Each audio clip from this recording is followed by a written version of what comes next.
रजीम बिस्मिल्लाहिर्रहमानिर्रहीम। नाज़रीन करام अस्सलामु अलैकुम वरहमतुल्लाहि वबरकातुहू। इंशाअल्लाह तबारक व तआला आज हम लोग पढ़ेंगे तरकीब का सबक नंबर 9 और सफ़ा नंबर 33 मुब्तदा और ख़बर के बारे में ज़रूरी बातें और इनकी पहचान के कवाइद। इसमें सबक नंबर 9 में हम लोग कायदा नंबर 2 पढ़ेंगे और कायदा नंबर 1 जो है वो अल्हम्दुलिल्लाह हम लोग पढ़ चुके हैं और कायदा नंबर 2 जो है वो है दो मारफा के इकट्ठे होने के मुतालिक कि दो मारफा इकट्ठे आ जाएं तो फिर उसकी तरकीब का तरीक़ेकार क्या होगा।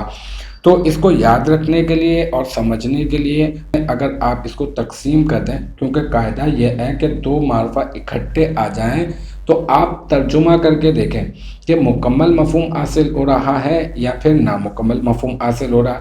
अगर मुकम्मल मफ़हूम हासिल हो रहा है तो आप बना दें मुब्तदा और ख़बर, और अगर नामुकम्मल मफ़हूम हासिल हो रहा है तो आप क्या करें, आप बना दें मौसूफ़ और सिफ़त। तो हम इसको दो हिस्सों में तकसीम कर देंगे समझने के लिए और याद रखने के लिए कि या तो मुकम्मल मफ़हूम हासिल हो रहा होगा, ये पहला हिस्सा हो गया, और कायदे का दूसरा हिस्सा क्या हो जाएगा कि नामुकम्मल मफ़हूम हासिल हो रहा हो। तो अब हम एक एक करके मिसाल के ज़रिए से हम लोग इसको समझते हैं कि हम लोग अगर मुकम्मल मफ़हूम हासिल हो रहा होगा तो हम क्या करेंगे, मुब्तदा ख़बर बनाएंगे, लेकिन किस तरह से बनाएंगे। मिसाल के तौर पर देखें, ये लिखा है आपके सामने हाज़ा।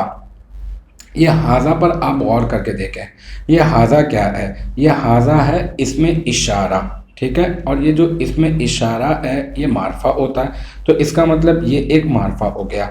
अब आगे चलते हैं, यहाँ पर हमने देखा ज़ैदुन, ये जो ज़ैदुन है ये क्या है, ये भी इसमें अलम है और ये भी मारफा है। ये क्या है, ये इसमें अलम है और मारफा।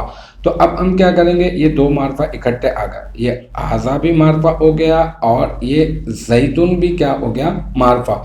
अब हम तर्जुमा करके देखते हैं, तो जब हमने तर्जुमा किया तो इसका तर्जुमा होगा हाज़ा ज़ैदुन, मतलब क्या कि ये ज़ैद है। अब हम इसके तर्जुमे के ऊपर गौर करके देखते हैं तो मालूम चला, इसका तर्जुमे पर जब हमने गौर किया ये ज़ैद है तो हमें ये मालूम चला कि मुकम्मल मफ़हूम हासिल हो रहा है। तो अब हम क्या करेंगे, इसको मुब्तदा ख़बर बना देंगे। ये हाज़ा मुब्तदा हो जाएगा, इसमें इशारा मारफा मुब्तदा और ज़ैदुन जो है वो मुशारुन इलैह होकर इसकी ख़बर, और फिर मुब्तदा अपनी ख़बर से मिलकर जुमला इस्मिया ख़बरिया हो जाएगा। तो कायदे का पहला हिस्सा हम लोगों ने समझ लिया। कायदे का पहला हिस्सा ये है कि दो मारफा इकट्ठे आ जाएं तो तर्जुमा करके देखेंगे, अगर मुकम्मल मफ़हूम हासिल हो रहा होगा तो हम बना देंगे मुब्तदा और ख़बर। अब चलते हैं कायदे के दूसरे हिस्से की तरफ, और कायदे का दूसरा हिस्सा क्या है, कायदे का दूसरा हिस्सा ये है कि नामुकम्मल मफ़हूम हासिल हो रहा। मिसाल के तौर पर आप यहाँ पे देखें, आपके सामने स्क्रीन पर लिखा हुआ भी नज़र आ रहा होगा अन्नऊ और अल अव्वलू, अन्नउल अव्वलू। अब ये अन्नऊ पर आप गौर करके देखें, इस पर आपको अलिफ लाम दाखिल हुआ नज़र आ रहा है और अल अव्वलू पर भी अलिफ लाम दाखिल है। तो ये अलिफ लाम मारफा की अलामत होता है, और मारफा की वो किस्म जिस पर अलिफ लाम दाखिल होता है हम लोग उसको कहते हैं मुअर्रफ बिल्लाम।